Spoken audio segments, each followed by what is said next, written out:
ನಮಸ್ಕಾರ. ಇದು mega focus. ನಾನು ಶಶಿಧರ್. ಎಂದಿನಂತೆ 3 ರಾಜಕೀಯ ಸುದ್ದಿಗಳನ್ನು ತೆಗೆದುಕೊಂಡು ತಮ್ಮೆದುರು ಹಾಜರಾಗಿದೆ. ಸುದ್ದಿಯ ಹಿಂದಿನ ಸುದ್ದಿ, ವಿಶ್ಲೇಷಣೆ ಎಲ್ಲವನ್ನೂ ಕೂಡ ವಿಭಿನ್ನವಾಗಿ ತಮಗೆ ತಲುಪಿಸುವ ಯತ್ನ ನನ್ನದು.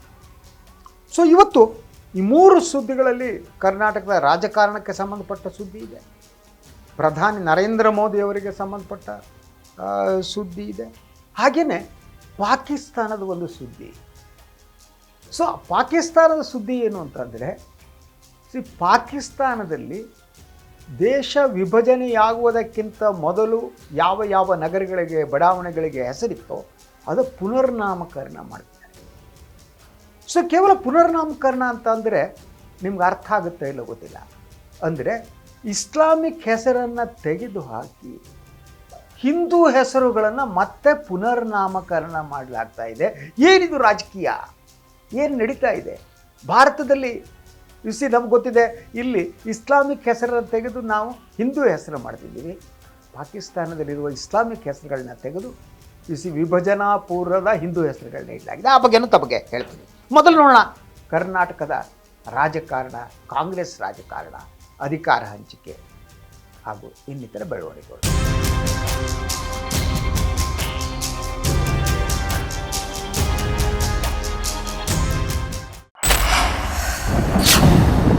ಏನು ತುಮಕೂರಿನಲ್ಲಿ ಸಾಧನಾ ಸಮಾವೇಶ ಮಾಡಲಾಯಿತು.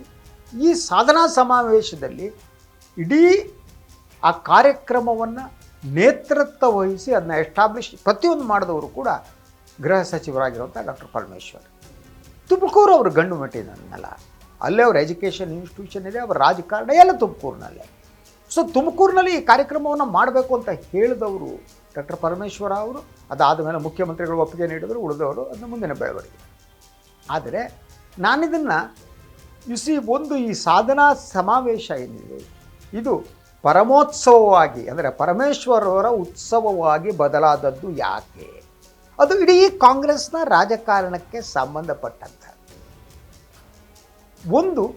ಈ ಕಾರ್ಯಕ್ರಮ ಏನು ನಡೀತಲ್ಲ ತುಮಕೂರಿನಲ್ಲಿ, ಆ ಕಾರ್ಯಕ್ರಮಕ್ಕೆ KPCC ಅಧ್ಯಕ್ಷರಾಗಿರುವ, ಮುಖ್ಯಮಂತ್ರಿ ಹುದ್ದೆಯ ಆಕಾಂಕ್ಷಿಯಾಗಿರುವ DK ಶಿವಕುಮಾರ್ ಅವರು 2 ಗಂಟೆ ವಿಳಂಬವಾಗಿ ಬಂದರು.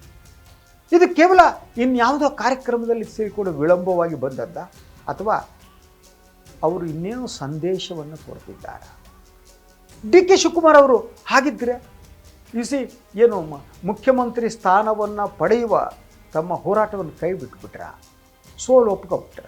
ಐ ಡೋಂಟ್ ಥಿಂಕ್ ಸೊ, ಒಪ್ಕೊಳ್ಳೋರು. ಆದರೆ ಇಡೀ ಕಾಂಗ್ರೆಸ್ನ ಬೆಳವಣಿಗೆಗಳು ಏನೇನು ಆಗ್ತಿವೆ, ಇದು ಬೇರೆ ಬೇರೆ ರೀತಿಯ ಸಂದೇಶವನ್ನು ಕೊಡ್ತಾ ಇದೆ.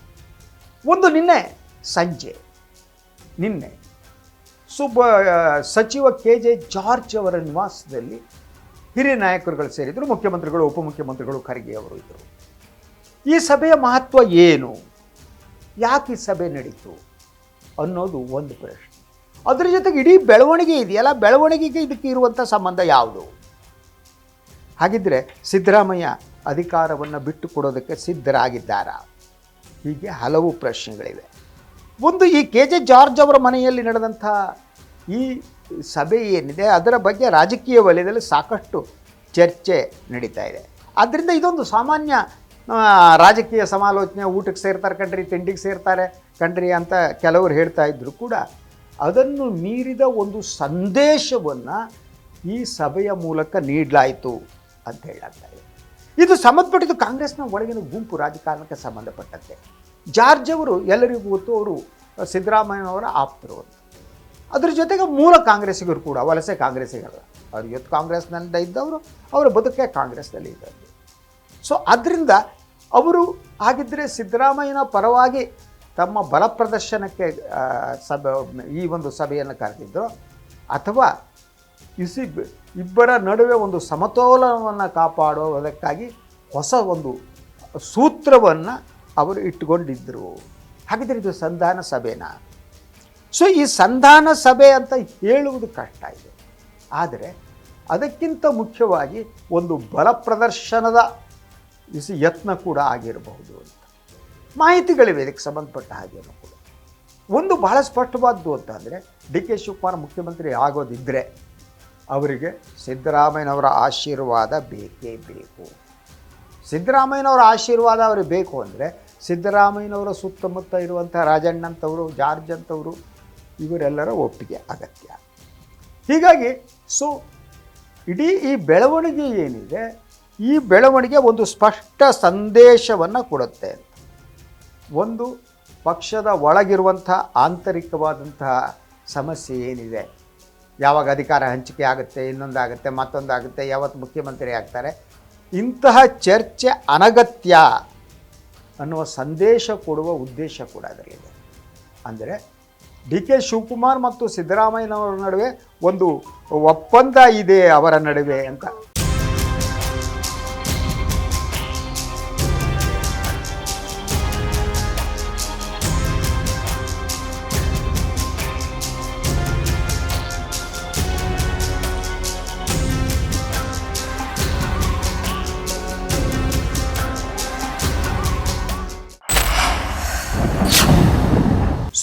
ಇದು ಬಹಳ ಮುಖ್ಯವಾದ ಒಂದು ಸಂದರ್ಭ ಅಂತ.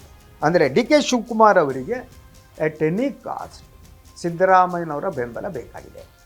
ಅವರ ಬೆಂಬಲ ಬೇಕು ಅಂತಂದರೆ ಹೊಂದಾಣಿಕೆಯನ್ನು ತೋರಿಸ್ಕೊಡ್ಬೇಕಾಗಿದೆ ಅಂತ. ಹಾಗಿದ್ರೆ ಇಲ್ಲಿ ಭಾಳ ಸ್ಪಷ್ಟವಾಗಿ ನಾನು ನಿಮ್ಗೆ ಹೇಳಿದೆ, ರಾಜಕೀಯ ಸಂದೇಶ. ಆ ಸಂದೇಶ ಯಾವುದು? ಆ ಸಂದೇಶ ಒಂದು ಬಹಳ ಸ್ಪಷ್ಟವಾಗಿ ಇದು ಕೇವಲ ಊಟಕ್ಕೆ ಸೇರಿದ 4 ಜನ ಸೇರಿ ಮಾತನಾಡೋದಲ್ಲ, ಅದನ್ನು ಮೀರಿದ ರಾಜಕೀಯ ಉದ್ದೇಶ ಕೂಡ ಇದರಲ್ಲಿ ಇದೆ ಅನ್ನೋದು. ಅದರಲ್ಲಿ ಒಂದು ಸಂದೇಶ ಅಂತ ಅಂದರೆ ಸಂಖ್ಯಾಬಲ ಅನ್ನುವುದು ಇನ್ನೂ ಸಿದ್ದರಾಮಯ್ಯನವರ ಬಳಿ ಇದೆ, ಡಿ ಕೆ ಅವರ ಬಳಿ ಇಲ್ಲ ಅನ್ನುವ ಸಂದೇಶ. ಅದರ ಜೊತೆಗೆ ಹೈಕಮಾಂಡ್ಗೆ ಒಂದು ಅಪ್ರತ್ಯಕ್ಷವಾದ ಸಂದೇಶ, ಒಂದು ರೀತಿಯಲ್ಲಿ ಪ್ರತ್ಯಕ್ಷ ಸಂದೇಶನೇ. ಯಾಕೆಂದರೆ ಖರ್ಗೆ ಅವರು ಈ ಸಭೆಯಲ್ಲಿದ್ದರು. ಅದು ಶಾಸಕಾಂಗ ಪಕ್ಷದ ಸಭೆಯಲ್ಲಿ ಡಿ ಕೆ ಅವರಿಗೆ ಬಹುಮತ ಇದ್ದರೆ ಅವ್ರನ್ನ ಮಾಡಿ, ಅದಿಲ್ಲ ಅಂದರೆ ಯಾರಿಗೆ ಬಹುಮತ ಇದೆಯೋ ಅವ್ರನ್ನ ಮುಖ್ಯಮಂತ್ರಿ ಮಾಡಿ. Siddaramaiah is ready to vacate his post, no doubt about that. But ಅವರು ಈಗ ನಾನು ನಿಮ್ಗೆ ಹೇಳಿದ್ನಲ್ಲ ಪರಮೋತ್ಸವ ಅಂತ, ಅಂದರೆ ಪರಮೇಶ್ವರ್ ಅವರ ಹೆಸರನ್ನು ಮುನ್ನೆಲೆಗೆ ತರ್ತಿದ್ದಾರೆ. ನೀವು ಮುಖ್ಯಮಂತ್ರಿ ಬದಲಾವಣೆ ಮಾಡೋದಿದ್ರೆ ಪರಮೇಶ್ವರ್ ಅವ್ರನ್ನ ಮಾಡಿ, ಇಲ್ದಿದ್ರೆ ನಾನು ಕಂಟಿನ್ಯೂ ಮಾಡಿ, I am ready to go. ಈ ಸಂದೇಶ ಇದೆಯಲ್ಲ, ಇದು ಒಂದು ರೀತಿಯಲ್ಲಿ ಕಾಂಗ್ರೆಸ್ ಹೈಕಮಾಂಡ್ಗೆ ಕಬ್ಬಿಣದ ಕಡಲೆ ಆಗತ್ತೆ.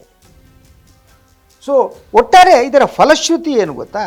ಭಾಳ ಸ್ಪಷ್ಟವಾಗಿ ಡಿ ಕೆ ಶಿವಕುಮಾರ್ ಅವರಿಗೆ ಒಂದು ಸಂದೇಶ ಹೋಗಿದೆ ಈ ಮೀಟಿಂಗ್ ಮೂಲಕ. ನೋಡಿ, ಸಿದ್ದರಾಮಯ್ಯ ಒಪ್ಪಿದರೆ ಮಾತ್ರ ನೀವು ಮುಖ್ಯಮಂತ್ರಿ ಆಗ್ತೀರಿ, ಅದಿಲ್ಲದೆ ಯಾವ ರೀತಿ ಯತ್ನವನ್ನು ಮಾಡಿದರೂ ಕೂಡ ನಿಮ್ಮ ಮುಖ್ಯಮಂತ್ರಿ ಸ್ಥಾನ ಸಿಗಲ್ಲ. ಇನ್ನೂ ಕೆಲವು ಮೂಲಗಳು ಹೇಳೋ ಪ್ರಕಾರ ಡಿ ಕೆ ಶಿವಕುಮಾರ್ ಅವರೇನೆ ಸಿದ್ದರಾಮಯ್ಯನವ್ರಿಗೆ ಹೇಳಿರುತ್ತೆ, ನನ್ನನ್ನು ಬೆಂಬಲಿಸಿ, ನಾವು ನಿಮ್ಮ ಜೊತೆ ಕೆಲಸ ಮಾಡಿದ್ದೀವಿ.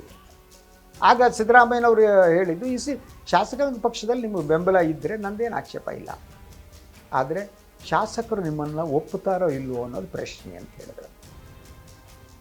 ಈಗಲೂ ಕೂಡ ಶಾಸಕಾಂಗ ಪಕ್ಷದಲ್ಲಿ ಸನ್ಮಾನ್ಯ ಡಿ ಕೆ ಶಿವಕುಮಾರ್ ಅವರಿಗೆ ಬಹುಮತ ಇಲ್ಲ.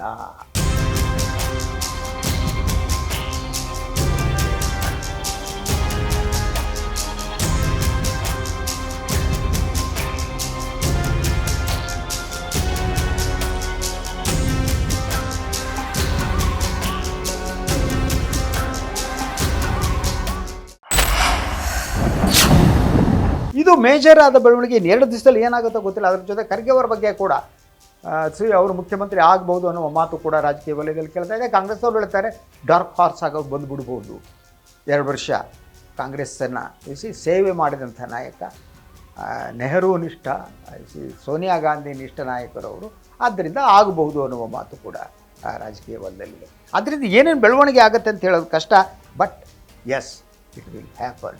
ಒಂದು ಕುತೂಹಲಕರ ಹಂತಕ್ಕೆ ಕರ್ನಾಟಕದ ರಾಜಕಾರಣ ಬಂದು ನಿಂತಿದೆ. ಒಂದು ರೀತಿಯ ಬೀದಿಯಲ್ಲಿ ಸಿದ್ದರಾಮಯ್ಯನವರ ಬೆಂಬಲಿಗರು ಮತ್ತು ಡಿ ಕೆ ಬೆಂಬಲಿಗರು ಹೇಳಿಕೆಗಳ ಮಹಾಪುರವನ್ನು ನಡೆಸ್ತಾ ಇದ್ದಾರಲ್ಲ, ಆ ಹಂತ ಮೀರಿದೆ. ಈಗ ಹೇಳಿಕೆಗಳ ಮೂಲಕ ಏನೂ ಆಗಲ್ಲ, ಡೇಟ್ಗಳ ಮೂಲಕ ರಾಮನಗರ ಶಾಸಕರು ಕೊಟ್ಟಾಗೆ 15ನೇ ತಾರೀಕು ಆಯಿತು ಸಾಹೇಬರು, ಇಂಥ ದಿವಸ ಆಯಿತು, ನಾಳೆ ಬೆಳಗ್ಗೆ ಕೊಡ್ತಾರೆ, ಆ ಹಂತವನ್ನು ಮೀರಿದೆ. ಈಗ ಆಗೋದಿದ್ದರೆ ಕಾಂಗ್ರೆಸ್ ಹೈಕಮಾಂಡ್ ತೀರ್ಮಾನ ತಗೋಬೇಕು. ರಾಹುಲ್ ಗಾಂಧಿ, ಸೋನಿಯಾ ಗಾಂಧಿ, ಖರ್ಗೆ ಅವರು ಸೇರಿ ಅದಕ್ಕೆ ಸಿದ್ದರಾಮಯ್ಯನವರು ಒಪ್ಪಿಗೆ ಅನಿವಾರ್ಯ ಅನ್ನೋ ಸ್ಥಿತಿ ನಿರ್ಮಾಣ ಆಗಿದೆ. ಸೊ ಅದರ ನಡುವೆ ಕೂಡ ಸದ್ಯದಲ್ಲಿ ದೆಹಲಿಗೆ ಕರಿಬೋದು, ಮಾತನಾಡಬಹುದು ಅಂತ ಹೇಳಲಾಗ್ತಾ ಇದೆ. ಆದರೆ ಸಿದ್ದರಾಮಯ್ಯನವರು ಹೇಳಬೇಕಾದ್ದೆಲ್ಲ ಹೇಳಿ ಮುಗಿಸ್ಬಿಟ್ಟಿದ್ದಾರೆ. ಈ Congress high command will have to